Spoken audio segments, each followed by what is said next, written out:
Afternoon, everybody, and welcome to another edition of the NSCAC Behind the Bench. Today's special guest with us is Bob Humphreys. He's a body language instructor and a mindset consultant. Our topic of discussion today is why won't they listen to me? It's players ignoring instructions and how the message should be delivered. Bob, welcome. I hope all is well. Welcome. Yeah, thank you very much for inviting me.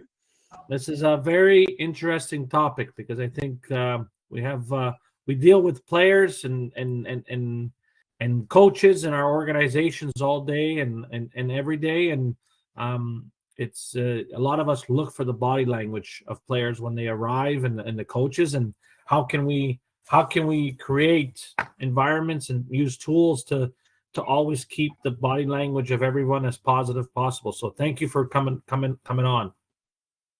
No problem at all. Look forward to speaking with you all. So just a little bit of housekeeping. Bob's going to talk about 3 different topics today. So he's going to go through each topic, and then we're going to provide everybody with a few minutes if they want some feedback, or if you want to have any questions. If you have any questions, just put it in the Q&A portion of the chat, and we'll answer it at the end of each topic. Sounds good, Bob? Sounds good to me. All right.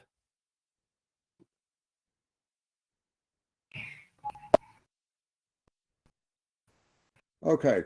Shall I just give you a very, very quick introduction? Very, very quickly. As you can tell, actually, I'm not from these shores. I'm from England. And in England, I worked with the academy system with the professional soccer clubs, and worked in conjunction with the English Football League over there, really sort of addressing the mental aspects of the game. And this could be anything from limited beliefs, motivational issues, and what have you.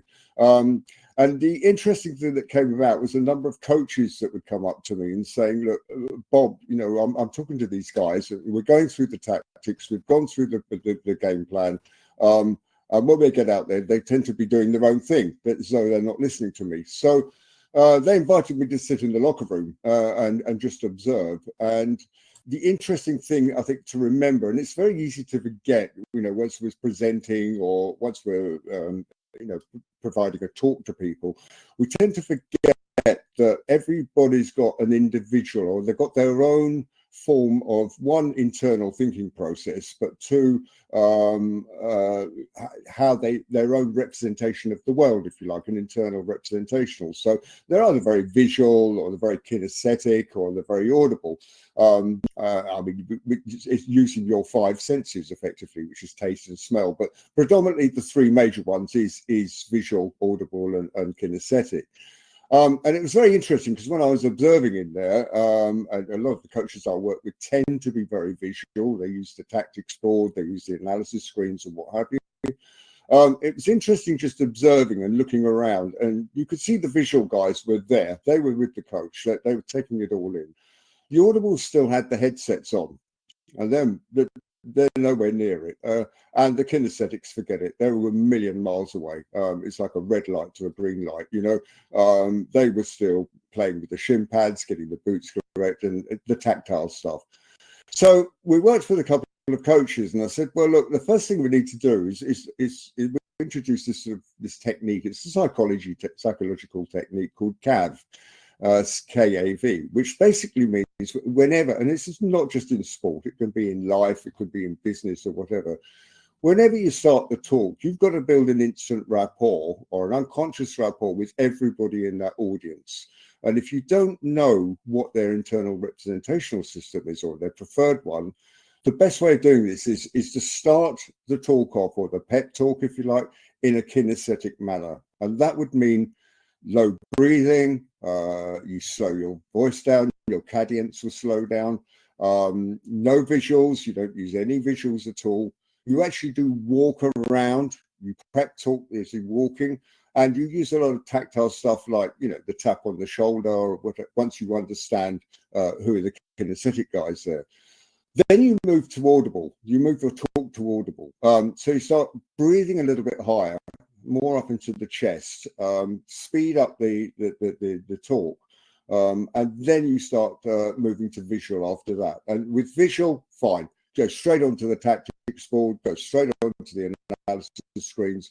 And by that, you've actually sort of got an unconscious rapport, if you like, with everybody that's in that room. And so why does this all happen? Well, it sort of goes back to, without boring you too much with neurological science, but it goes back to what we call the reptilian side of the brain, which is the first part of the brain just at the top of the spinal column, which we used many, many years ago when we were crawling about, or millions and millions of years ago, when we were before evolution, when we were crawling about in swamps. And it's your fight or flight, basically. This thing is the first thing to give me the instant, is this thing going to be a friend or is it going to be a foe? And so by using a lot of the psychology techniques and body languages, which I'm going to move on to in a second, is probably the biggest part of building that rapport without even opening our mouths. Okay. So the first, we did a lot of work in England and we worked with a lot of academy coaches up and down the country. And they started using the CAB thing and they saw some results coming out of that. So moving over to Canada, what's happening here? So I'm now based in Canada. I've been over here for about 3 years now. And I've worked with coaches in England, I've worked with coaches in France, and starting to work with some coaches here in Canada as well. And, even with the UEFA badges, so if we look at the coaching the coaching badges and coaching licenses today, and I'm even going up to the UEFA Pro license, quite rightly, they concentrate on the technical aspects of the game, which is correct, 100% correct. But the human aspect tends to be forgotten a little bit about. There's a little bit of psychology that's in the UEFA Pro licenses and some of the more senior licenses in the United States and in Canada. But generally speaking, it's helping coaches to get a better understanding, a better detail of how to use your non-verbal communication to get that rapport with the players or an individual. So I'm more than happy to sort of go into a bit more detail on that if you like. But the other thing I really want to talk about is a thing called the internal thinking process. How do we know? External's okay because we can pick it up. Is the guy extroverted? Is he introverted? We get a good feel on that. But how do we know what's actually being computed, if you like, or generated within inside his head? People take messages in different ways. And again, using the body language, words can be heard, but they have to be believed and trusted. And again, this can be used with what I like to call, or actually is a guy that trained me, actually, Mark Bowden, who's a body language expert. He refers to this thing as called the truth plane. And it's quite simply where you open your arms and where you place them against your body. Okay, so you open gestures, if you like, but you hold it at sort of like the stomach level, the abdomen level. And by doing that, again, it's the reptilian brain kicks in immediately, and the reptilian brain will automatically say, and this is going back to when we, as I say, before evolution. This goes back to when we know that who's ever approaching us is open. The open hands basically means no weapons. Okay, the piece down here holding it just down by the abdomen is basically saying, look, I'm exposing my vulnerable parts of the body to you. I am not a danger to you. And automatically, the brain will pick up, or the neurological signals will pick up, that with the fight or flight, I don't have to run. I don't have to fight. This guy's open. It's honest. Okay. And it tends to build a rapport very quickly. I really recommend Mark Bowden's books on all of this. He does a lot of work on this truth plane. And I'm more than happy to give the guys some links really to Mark Bowden's stuff after the webinar. The other thing really is to talk about technology, I suppose, and we'll move on to that as we go through the questions. But so I think since the introduction of artificial intelligence today, and we're seeing, I don't know from the sports angle, but we're seeing them getting bombarded a little bit by new technology virtually on a daily basis of performance analysis and how to make the federation run in a smoother fashion, etc., etc. And I would be welcome feedback from coaches really here in Canada on what their general views are in technology, because your day job is on the training ground. Your day job, do you have time to use all this analysis? Do you have time to evaluate new platforms and everything? So I'd be really interested to get people's views on that one as well.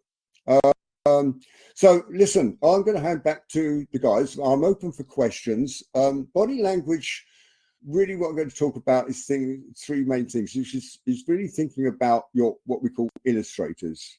So it's illustrators, barriers, and things like adapters. How do we use them effectively in front of people? But the first thing that we must put up right up front with any form of body language or analysis that we're doing in non-verbal communication, there are no absolutes. There are no absolutes at all. You can't just say, because a guy's scratching his nose, oh, he's lying. Just because the arms are crossed, oh, they're being defensive. Not at all, okay? There are no absolutes. The biggest thing when you're working with individuals or players or even some of your peers and coaches as well is to pick up the baseline. It's just to pick up a baseline, first of all. Scratching the nose might be a general thing the guy does. He crossing his arms, he feels comfortable. It doesn't mean anything. What you're looking for is deviances. Any deviation in that body language from the baseline, that's when you've got to, I wouldn't say red flag, but that's where you've got to have to concentrate and figure out, okay, they haven't picked my message up. I need to find out why. I need to get into a bit more detail on that. So body language is an interesting one. I mean, there's some guys that I would certainly books I would recommend. I mean, one of them here, I don't mind hunting it here. There's a guy here which is called The 6-Minute X-Ray. It's written by a guy called Chase Hughes. Chase Hughes was one of the other ones that trained me actually as well. Chase is an ex-military US naval intelligence officer actually, and he's now providing courses really on helping people understand and get a better communication, if you like, through non-verbal communication, a better understanding of human behavioral patterns as well. Recommend that book. I use it as my Bible a lot of the time. I use it in a lot of the workshops as well when we're doing some exercises. So that's me. I mean, if there's some questions in more detail, more happy to take them. Yeah, the other thing that I'm doing here really as an introduction really in Canada is I'm quite very honoured actually, because I've just been invited by a new charity association, a not-for-profit association here based out of Toronto called the Canada Street Soccer Association. Which is part of, or they're now part of, the Homeless World Cup. So these guys do a lot of work in the homeless area, and they're up and running in Vancouver. They've been doing a lot of, they're up and running in Edmonton, Toronto as well. And I'm based over here in Quebec, so they wanted to get Montreal up and running as well. So very honoured on that one. Interesting with the CSSA, that Canada is now represented at the Homeless World Cup, which is a massive feather in Canada's hat, actually. It's just giving something back, if you like, to the community. So I'm working there with the guys there to help them a little bit with communication issues, non-verbal communication, and helping to make sure that we keep the mental well-being of these fellas in the right spot as well. There's nothing like sport, especially soccer, as a good outlet and as a good community builder. Yeah, that's my preach. Okay, I'll hand up to you guys. I know you've got questions at all.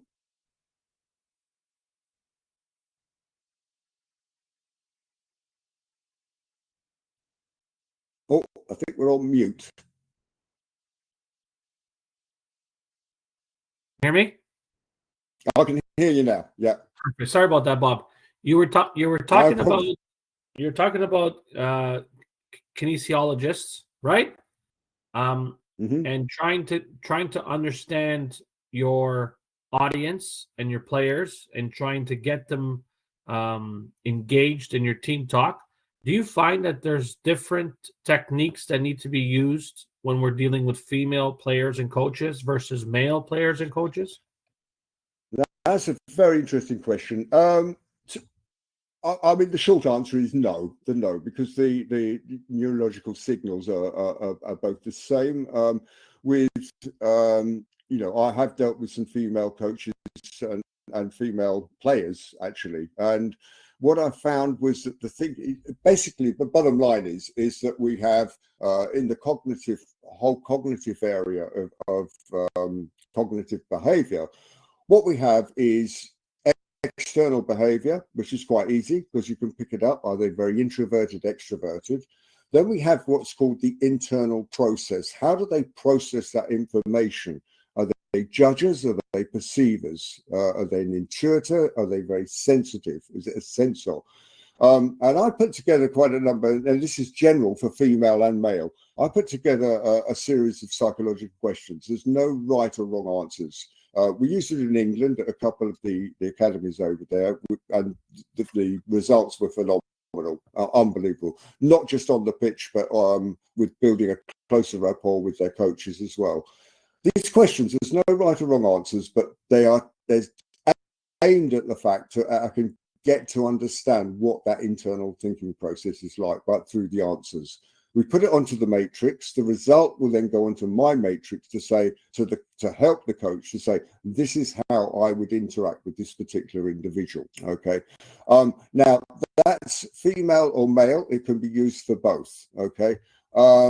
We can do internal thinking process. We can do how they delete information. Okay. The other thing as well, because the biggest, I mean, if you think about the human brain at the moment, I mean, we're taking something like 2 to 3 million pieces of information in per second. Okay. Now, if we had to analyze and compute every single piece of that, we wouldn't even get out of bed in the morning. Well, we couldn't even open our eyes. Okay. So effectively what we do is we have to have the brain automatically builds in filters. And these filters are basically will either distort information, they'll delete information, or they'll generalize information. That's the first filter before we start getting into the details of the submodalities and what have you.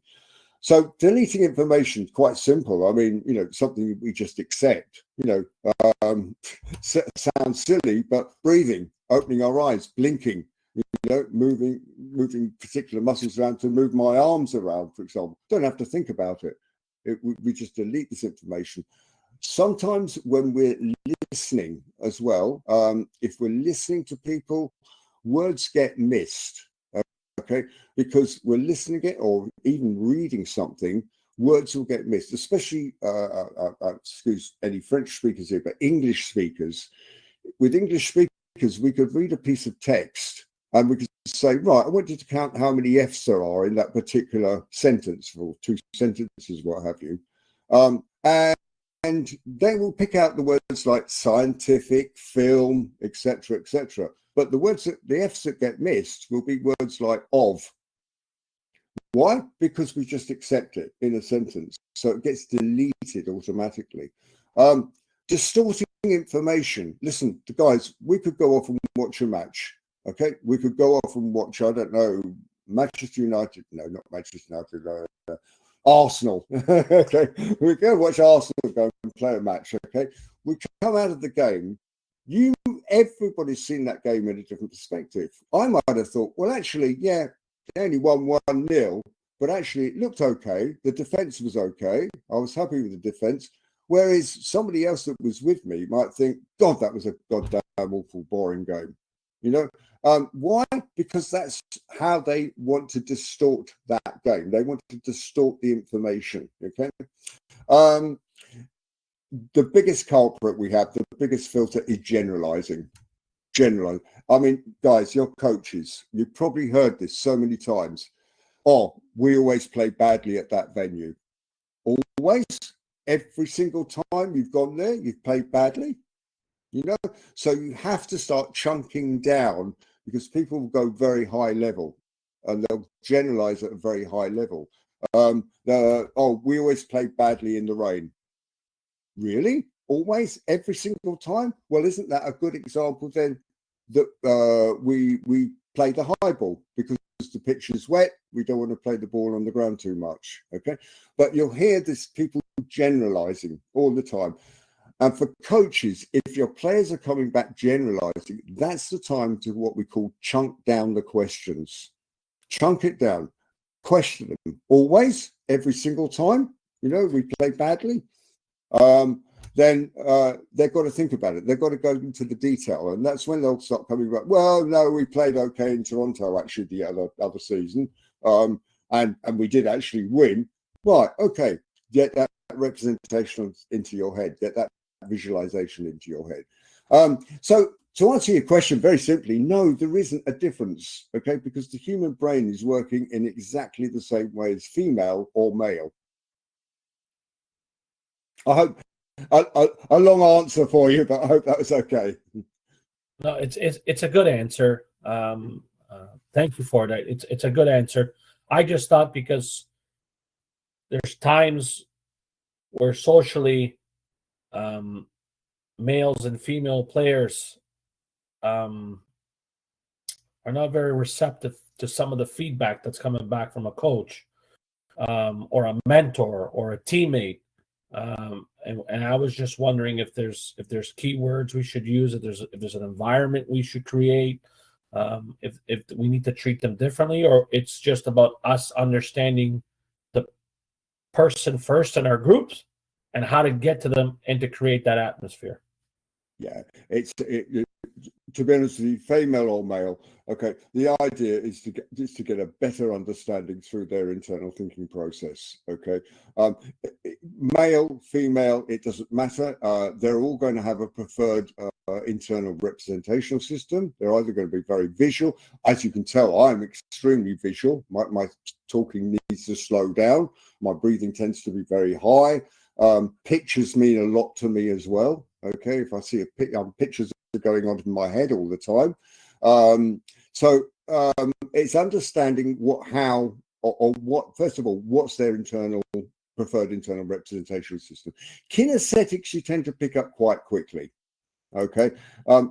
You can sit in a dressing room or locker room and you'll pick up the kinesthetic, or even on the training ground, you'll pick up the kinesthetic quite easily.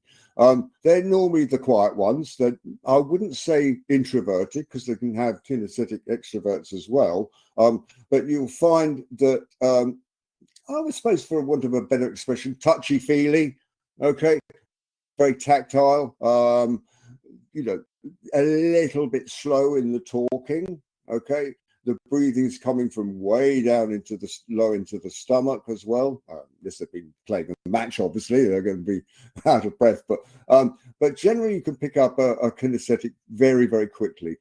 Audibles, interesting, guys, because it is sounds, it is music. When to give you an example, when I was in England, actually, I mean, some of the clubs used to use me for injured players, long-term injury players. Really to get some goal setting, motivational work in rehab. And interesting there, as one guy, he was extremely audible. It's a horrendous injury he had as well, poor lad, but when he was talking me through it, and when he went to bed at night to try to sleep, all that was going through his head was the sound of the break, the snap. So you pick it up very quickly. It's very audible, obviously, and you could pick it up from his predicates he was using as well, the words that he was using.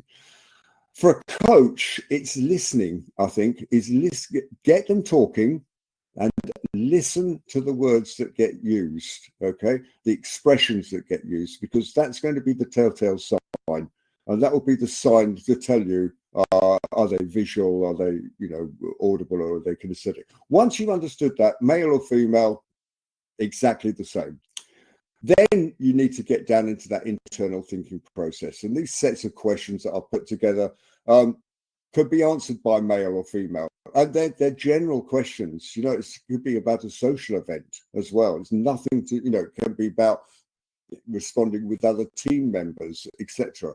And there's no right or wrong. It's just an A or B you answer. And that goes onto the grid. And once you've got the total of the grid, you then go to my matrix, which will say, this is how you would specifically deal with that individual. And if you look at these questions, and I'm more than happy to share them with the group here, but if you look at these questions, there's no distinction between gender. Okay, so I find that, I mean, okay, I don't want to sound too out of order, but I suppose it's very easy to say, oh, the female can be more sensitive than the male. Okay, that's not necessarily true, because I've dealt with some very, very sensitive males, 16, 17, 18-year-olds at the academies, and highly sensitive. And I've also worked with some very, very strong characters in the female game. So I think sort of trying to divide it into genders is very difficult. How you would get your information across really comes down to a better understanding of one, use of your body language, use of your non-verbal communication. Are my words, I don't want just my words to be heard. I want my words to be trusted and open, and that can be done through non-verbal. Okay, so you can do your pep talk, but make sure you use the correct non-verbal communication, and that's part of my workshops that I'm putting together to help the coaches as well. So yeah, it's very difficult. No, to be honest with you, I don't think that you can distinct between genders. The human brain is a very complex machine, as we know, and everyone's an individual. Everyone's an individual. I think the other thing, when you're giving a talk, is again human behavior here again. It's about us as humans. We like stories. Okay, generally we like stories. We don't like to be talked at. We like to be talked with. Okay, or to. And by doing that, it's listening to people. I mean, I was dealing with some coaches here, actually. Liz are dealing with youth soccer as well, young kids. And in fact, there's a guy in the US, actually, I'm quite close with. I'm doing some work with over in Oregon. And he comes out with some great stuff. His philosophy is, yeah, sure, they've had a bad game. They've lost. Okay, let's say they've lost. He will not go and ball the kids off. He will let them figure it out themselves, first of all, what went wrong. He'll shut up as a coach. Come on, guys, get in the corner there, figure out what went wrong. And, there's a lot of finger pointing, of course, at this age. Oh, it was his fault, and he didn't get back in time, and they left too much space on that side, and the goalkeeper's rubbish, and all of this, And then he would then step in. But what he would be doing is chunking down the questions. Because again, generalizing. We tend to generalize. It's very easy. It's our biggest culprit as a filter. We tend to generalize things. Good example, we had a very good example, not such a footballer, but he was a tennis player in England. We had a tennis player called Tim Henman. Okay, and you put a picture of Tim Henman up, and you'll say to the guys on the workshop, "What do you think, success or failure?" Now, if you're in England, what will come out? Oh, failure. He's never won a Grand Slam. He's never won a Masters. In fact, hold on a minute. He was the British #1 for the best part of 10 years. That's still a success. That's still a success. So it's very easy to generalize things. Female or male would do exactly the same. Do we have one more question, Bob, and then we can proceed to the next topic if you want? How can we create an atmosphere where players have the optimal focus to learn and compete without being neither toxic nor cozy? Right, that's a good one. That's a good one. This is down to coach behavior, really. It's interesting because coming to North America, I have seen different models over here. I have to be honest with you. Let's be honest. In England, I was working in the professional club academy system, which I have to be quite frank, can be quite ruthless. Okay. it can, that some clubs I had to work at, there was a toxic atmosphere, a very toxic atmosphere, especially for the year one scholars who against the year two scholars who have been there for a year already and settled in. It's highly competitive, highly competitive. These kids know that out of a squad of 22, 24, the club's probably going to keep 2, maybe 3 if they're lucky. So it's highly competitive and can get very toxic. This was one of the biggest barriers, I think, or the biggest headaches, if you like, a number of the coaches had when I was working in England. It's a tough game over there. It's quite, it is ruthless. If the kid hasn't made the grade, that's probably one of the worst jobs the academy manager has to do, is to say goodbye, you're not good enough. A number of the clubs asked me to work with these release players as well, okay? And they wanted me to mainly look after their mental well-being, because, all of these guys, young kids, they go to these clubs, they all want to be the next David Beckham, and, when suddenly at 16 or 17, you're told you're not good enough and you're shown the door, they don't get too much support, although it is changing now, in fairness. There's quite a number of clubs now that are providing support systems in place for these youngsters. Certainly, the English Football League Trust now is providing support there as well. But, in my day, when I was working with them, they were literally shown the door, these kids, So I used to work with these guys really to say, well, look, okay, it's not going to happen, okay, but you're still good enough to play semi-professional, but you love the game, you're passionate about it, so let's look at other ways that we can point your career, if you like. You could go off and do your coaching badges, you could become a sports journalist, you could do what I do, and still be very heavily involved in the game. And even if you played semi-pro, there's a lot of guys in England get picked up still in the professional game from semi-pro level. So it's not the end of the world. It's about giving them a light at the end of the tunnel. Now, how does a coach handle this sort of toxic environment where there is so much competition? Very good question, because that's when you've really got to understand these individuals. I don't know if it happens in Canada, but certainly in England, bullying tends to be a big thing. Between older players with the younger ones, bullying tends to, there were quite a number of clubs where that went on. And I think it's understanding what makes a bully, really, because they're obviously bullied themselves.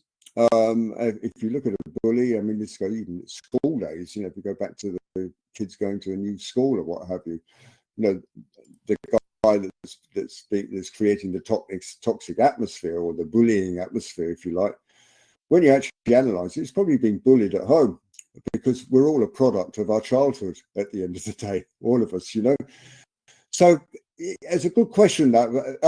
How would a coach handle it? Well, the first thing you would do, obviously, is to get to the root of the problem. It could be 1 or 2 characters in that dressing room that's causing the toxic atmosphere. What do? Do you pull them to one side? Yes, you would. But you don't, by sort of highlighting the fact that you're pulling them to one side, is only going to escalate the problem with the remaining players, because so it's almost like involving them. It's a very good coach I work with in France, actually, and it's elite football. I know it was in League One, but I mean, he had some very big egos in that particular club, and these are hot professional soccer players, okay? And I used to say to him, how do you handle them? How do you handle the Ronaldos and the Zlatans and these sort of people? How do you handle that huge ego? And the best way of doing it was to almost befriend them, to say, look, I need your advice. Come on board with me. Where would you see we play little Johnny next Wednesday? Okay, where would you see his best position?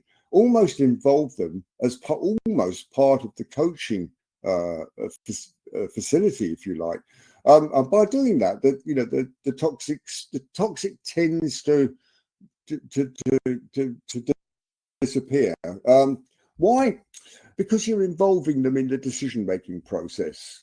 Okay. Now, bullying, I'm very anti-bullying. If it's bullying, yeah, you pull the guy to one side and find out the reasons why he's a bully, first of all. And it's probably something to do with home life, to be honest with you, or something outside of the environment. But generally speaking, how do you handle toxic environments? Depending on what level the toxicity is. Personally speaking, if it's a high ego and it's a mouthy little sod or whatever, then I would pull them to one side and say, look, okay, I want to hear your views. What tactics should we play? How should we play? Okay, you played these guys before last season. What's your feeling on it? How should we play this season? Okay, almost involve them as part of the decision-making process. You might have made up, as a coach, you might have already made up your mind on what you're going to do. But by involving them, it's just going to disperse, if you like, that toxicity and aggression. I hope that answers it. That's a good question. I think I'd like to add to this piece, since we're already talking about it. So then, if we're talking about how do we create a non-toxic environment, how can we deal with the body language or the attitude from a player who's hearing negativity from home at the dinner table, on the car ride to the field, and then on the car ride back? Because I think that plays a huge part in how that player comes to training and games, and how they interact and help you create that group. Yeah, that's a good point. That's a very, very good point. I think, as I said before, it's involving them. Now, the use of non-verbal communication here for the coach, okay? The coach is soon going to pick up, because he's going to hear the negativity. Now, this could be all going on behind the back of the coach. It could be negativity that's going on about the training processes or procedures that are happening in the club. Very negative about the club as well. How do you handle that? Well, in terms of non-verbal, the first thing you need to do is to get the guy into a room and get him off the subject. It's about finding out his baseline. Couldn't talk to him about anything. Did you see, I don't know, Poch has now been named as the US national men's manager. What do you think of it? Do you think it's a good move, bad move?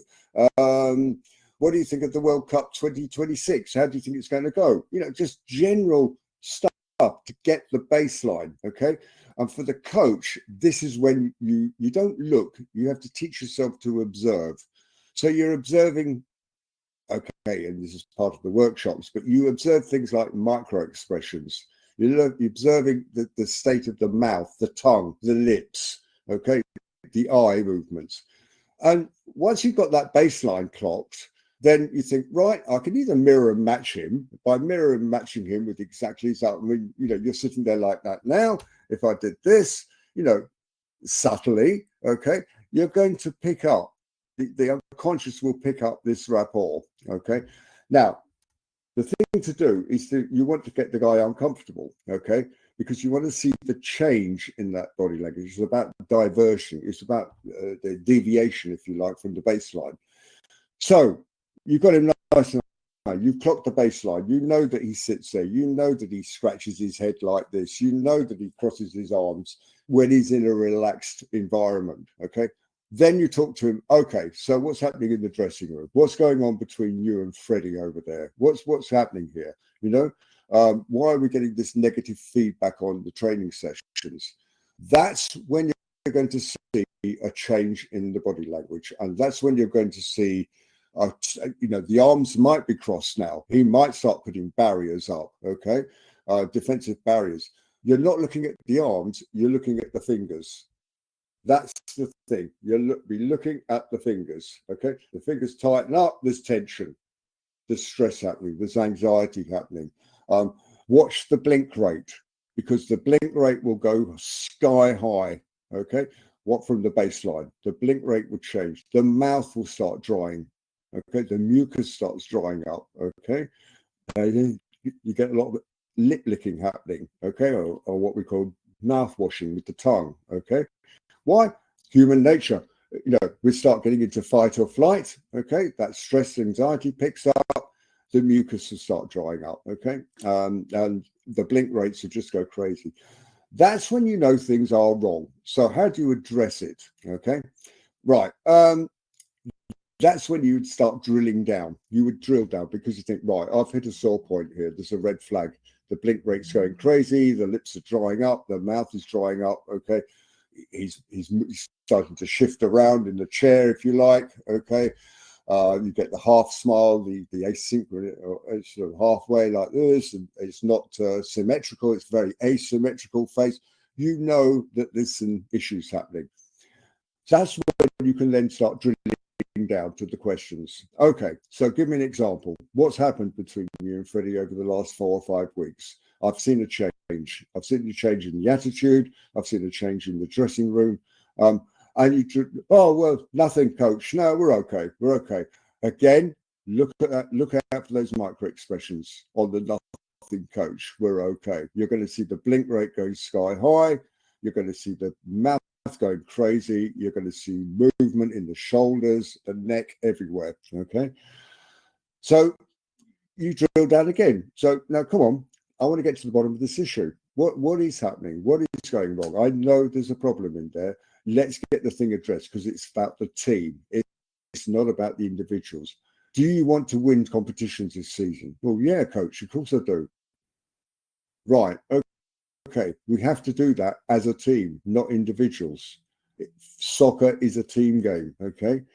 In fact, I mean, I'm preaching to the converted here because you guys are probably more qualified than me. But, you know, one of the most important things in soccer to analyze actually is the non-possession game, the player's position, the space creation, that type of thing. So it's a team game.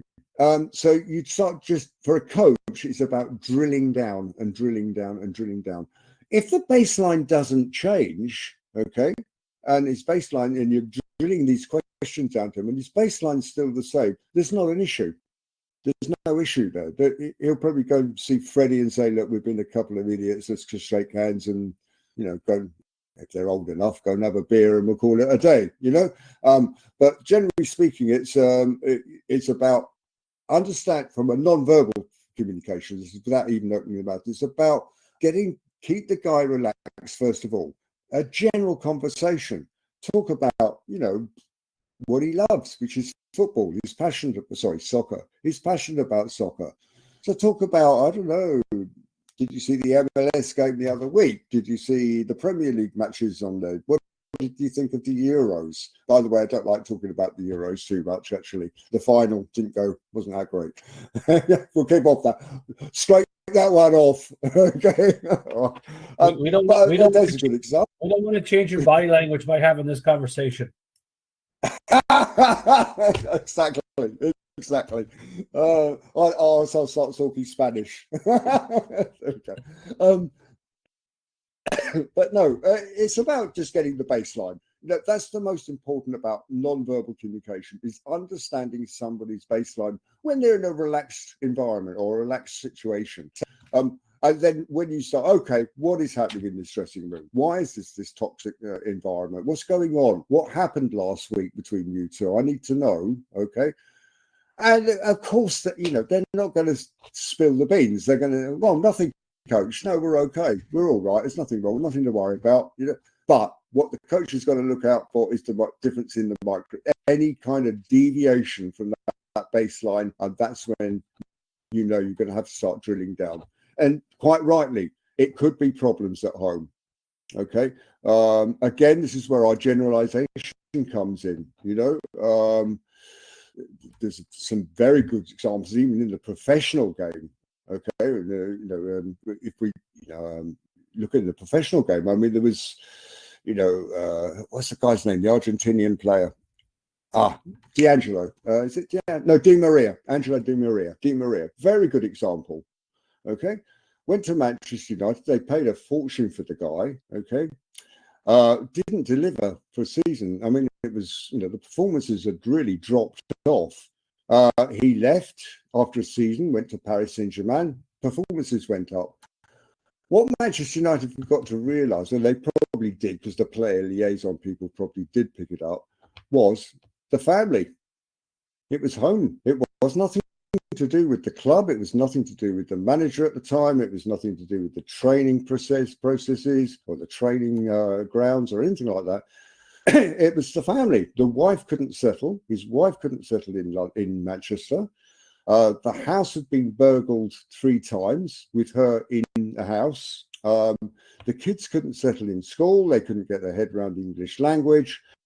Now, you know, you've got problems at home like that. It's going to affect your professional life. There's no doubt about it. Now, taking youth soccer, if you've got a player there and he has had some talent and suddenly this performance is dropping off. Now, whether it's bullying or whether it's a toxic atmosphere in the dressing room, 9 times out of 10, there's a very good problem. There's a problem at home somewhere. Now, the coaches aren't social services. They don't get involved in the social services piece. You know, it's not your place to. But at least you get a better understanding. I've just noticed behind you, is that, York United, it says. Got 1 minute. 1 minute, I thought your scarf behind you said Leeds United. And I thought, oh dear, we've got a problem here. But that's it, York United. So, yeah, realistically, I think it's just about, getting the guy, getting his baseline, finding out what the issue is. If probably the issue might not even be at the club. If there's a change in personality, a change in behavior patterns, then there's something else that's happened. And, you know, you'd soon pick it up as a coach. If you know it's toxic in the dressing room, fine, there's a problem in the dressing room. But if the performances suddenly drop off, then we know there's a problem somewhere else. And there's a very good chance that's probably coming from home. Yeah. We okay. Have can you hear me, Bob? Yeah, I can hear you. So we have a comment / question. Thank you for your answer about the optimal focus. I think dealing with bullying is a famous problem that has been dealt with by several professionals. My question was more about coaches like us on how to create this optimal stress that makes players be involved emotionally and mentally in the practice. Most of the time, players don't care if they lose the ball or a duel and keep it chill. I guess it was, this is part of my final question to you, was a lot of us are coaches that don't have much experience or understanding of this stuff. Just through, you know, the way that the certain coaching certification is here, the amount of time we have on the field, the lack of resources we have.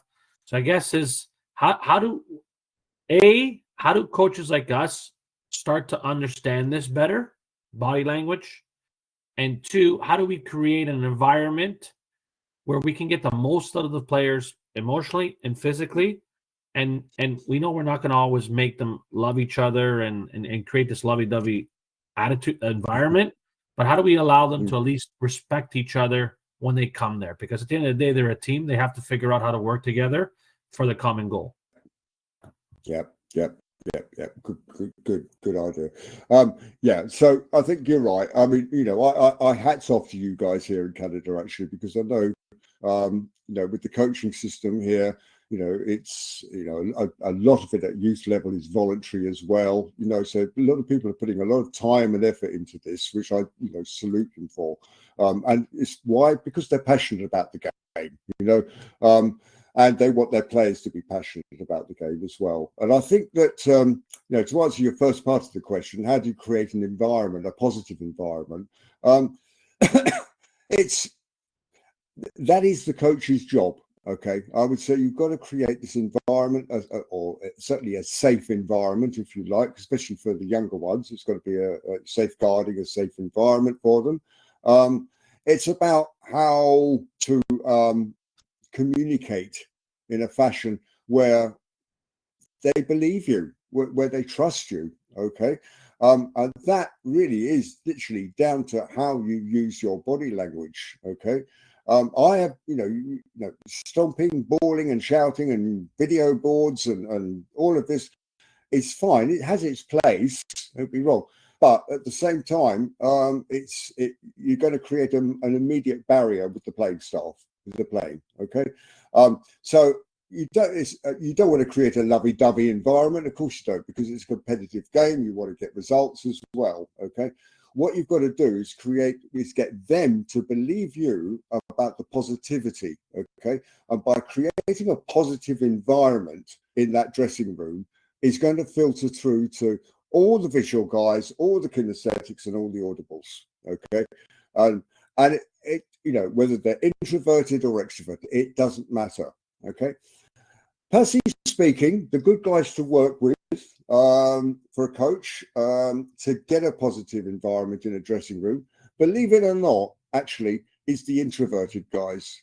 Because the introverted guys tend to analyze. They tend to be more, there's a lot of internal dialogue going on in the head. Okay. And they're the people that you can get on your side. And it's them, by putting their views across in a team meeting, for example, or in the pep talk, is going to help the extroverts, because the extroverts is notice I'm extroverted, so you've got the concentration span of a mosquito, effectively. You tell me something, 2 seconds later I've forgotten it, and I go off and do my own thing. But by having this nice balance, if you like, of the introverted guy being able to balance with the extroverted guy, okay, and bringing that red light and green light more to an orange light, if you like, in the middle, you're going to create this positive atmosphere. So now for a coach, literally, I would certainly recommend understanding this. Okay, you need to get hold of that and understand that in more detail. You certainly need to get hold of the Mark Bowden truth playing books, Truth and Lies and Introduction to Body Language, and all of these books. But and these are the things that I do on the workshops, effectively. So with a workshop, for example, what we do is, and it's not just me spouting away for an hour or two, we actually do a lot of interaction. So there's a lot of role play here, and a lot of video work as well, actually, to analyze, getting right down to the detail of micro expressions as well. Okay. Micro expressions are interesting because take the smile. If the guy turns around to you, yeah, coach, I've got it. I understand what you're doing. Don't worry, we're going to get a nice positive going in there. I'm the captain. I'm the skipper. Don't look at the smile. Look at the eyes. Look at the corner of the eyes. Okay. Because if the creases aren't here, that's a false smile. He's just playing lip service to you. Okay. So it's about understanding the micro expressions, understanding the movement on the baseline, if you like, any diversion, if you like, or deviation from the baseline. But I would also say that it's creating a positive atmosphere. That's the coach's job, and get some very strong leaders in that dressing room as well. Okay. Now the strong leaders do tend to be extroverted. They can be introverted as well, but get some strong leaders that buy into your concept of how you're going to play, of how we are going to play. If we played badly, great. Everybody's going to be peeved off. Of course they are. But you analyze it. You think about it. You sleep on it. You find out where it went wrong. Okay. And then as a group, rather than a lecture being, here we go, this is the talking to or being talked out, rather than a lecture from the coach, okay, it's a talk to the coach or talk with the coach.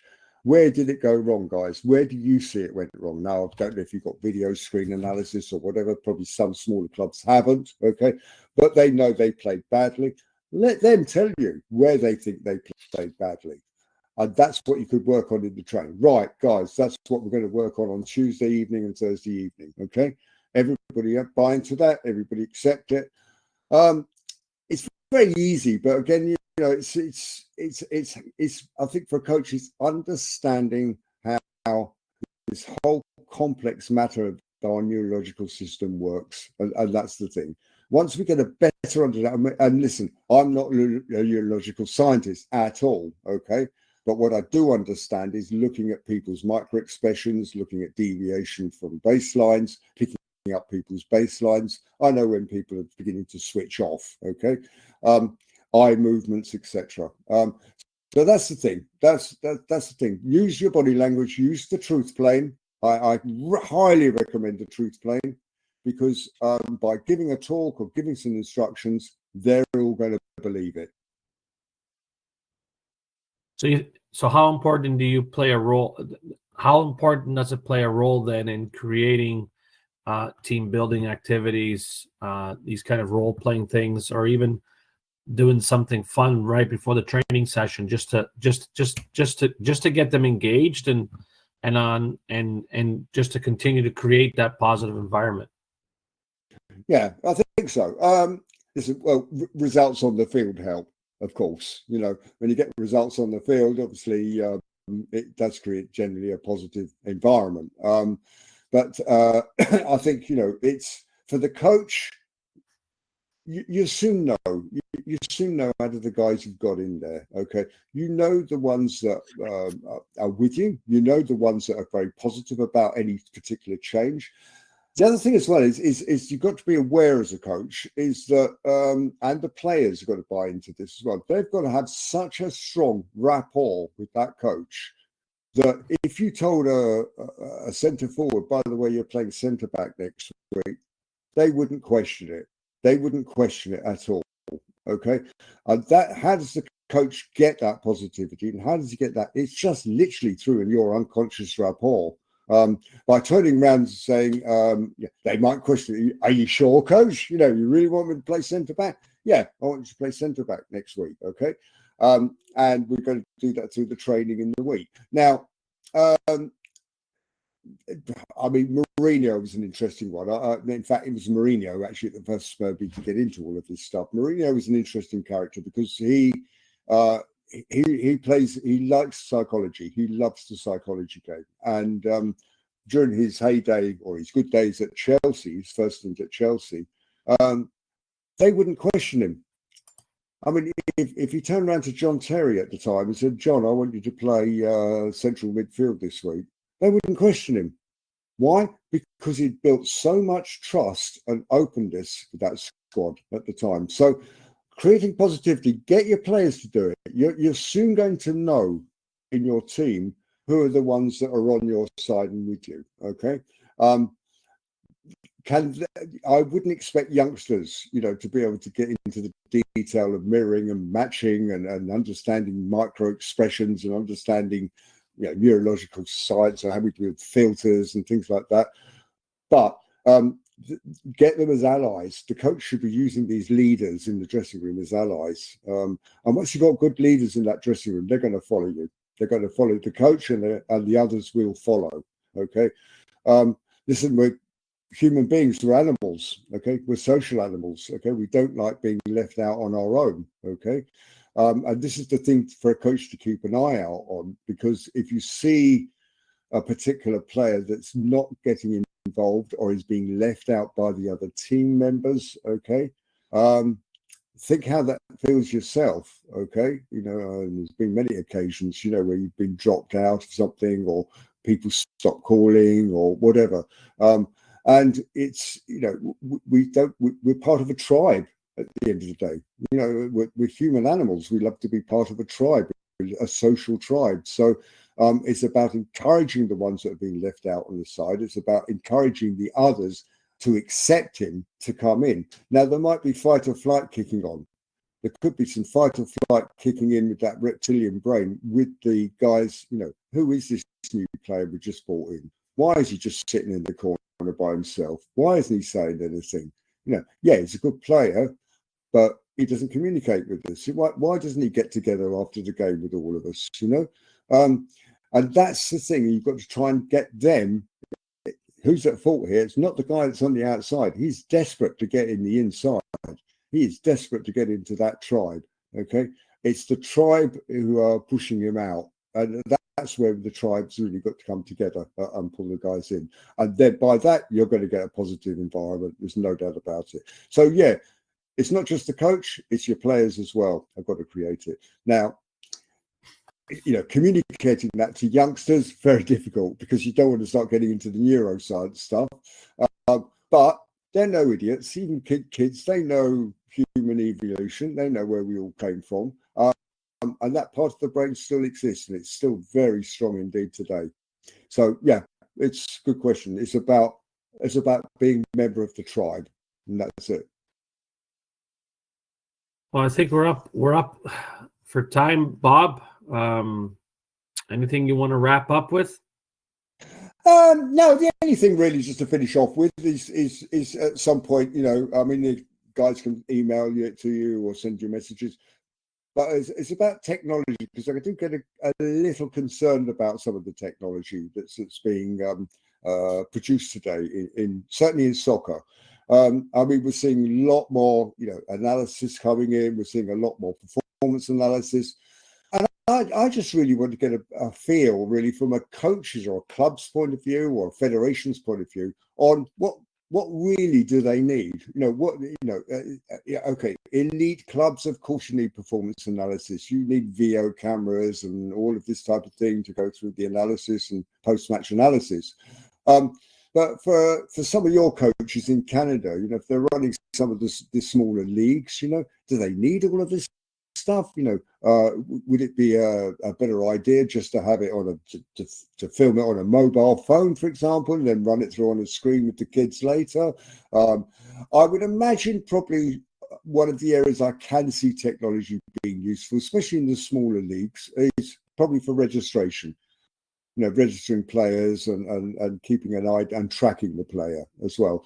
Having a better idea, is there any health issues? Does the kid suffer from asthma, for example? So I can see, that being useful. And if the kid left that particular club and went to another club, that information can be then passed over. So you can track the player through the system. Probably for some, it's just not today, but obviously, some of your guys could actually, they've got some views on technology and how its use is really in the sport, then I'd love to hear it. Because does it affect? It affects mentally as well. It affects psychologically. Okay, there's a lot of technology taking over the human aspects, as I say today. Coaches, for example, if they're just pushing performance analysis on a screen and you should have been here, you should have been there. You can't change history. The guy was out of position on Saturday afternoon. He was out of position on Saturday afternoon. You can't change it. You can analyze it so you can prep for the next match. But I've seen some negatives coming back on this stuff as well, because I can see it affecting people or their mental behavior and their mental well-being sometimes as well, because sometimes it could be a bit too much of it, But again, depends on the level. Elite levels, different, totally different, But once you start getting into maybe even semi-pro, but if we start getting into youth soccer, no, you just want a good application that can register your player, and that's it, So to get some views on that. And only the other thing is just to mention a little bit about the CSSA. Really, I mean, again. Not really from your coaches association, but I think it's something that's probably worth a mention to the coaches that are listening in today. I got involved in this, and just very quickly, a short story. I got involved in this due to watching a Netflix movie actually called The Beautiful Game, which is about what they called the Homeless World Cup. I thought it was just a drama film. I was watching it. It's a nice little drama. These homeless guys go off to Rome. They represent England. And it's not. And it wasn't until the film finished and the credits came up that I realised that this thing was actually real. There really is an organisation called the Homeless World Cup. I think it's based out of the UK somewhere, or Ireland, I think. And it's a huge non-for-profit charity organisation now. It's massive, where homeless people from across the world go to represent their countries in this World Cup. And Canada was in it. It dropped out a few years back. This Canadian Street Soccer Association out of Toronto started up, but probably around about just after the lockdown, actually, shortly after the lockdown. They've now got it up and running. I mean, I've been very impressed with these guys. They've got it up and running. They've got quite a number of street soccer leagues going on now in Vancouver and also in Edmonton and Toronto. I'm tasked with trying to get Montreal up and going, but it's basically the homeless guys. It's about sport is a great way of getting an outlet, giving somebody a sense of purpose, and what they've seen is massive changes in some of these homeless people. Yet they're still homeless. They're still down on their luck. but what they've got a purpose. I can turn up on Sunday afternoon. I have a bit of fun. I kick a ball about. Yeah, I might not be very good, but you're giving something back to the community and doing something for the community. I've been very impressed with the CSSA. I mean, it's early days for them. They're now starting to get some sponsorship and funding coming in as well. And, you know, my task here, and I'll be quite perfectly honest with you, with Montreal, is I want to be in a position I can go and knock on the town hall's door. I'm not looking for funding. I'm not looking for funding at all. What I want is them to endorse it and support it. And then by having, you know, the political side, if you like, endorsing something like this particular issue, then I think you're going to, sponsors would come in and funding would come in. But yeah, without sort of punting, I just really wanted to let all the coaches know about this thing, because there is going to be a need. Certainly, Canada actually is going to be represented in the next Homeless World Cup. They have got a team together, but you know, these are all volunteers. I'm a volunteer. These are all volunteers. It could be something that some of your coaches might want to get involved in a voluntary purpose as well. So I think it's probably worth just mentioning that at the end.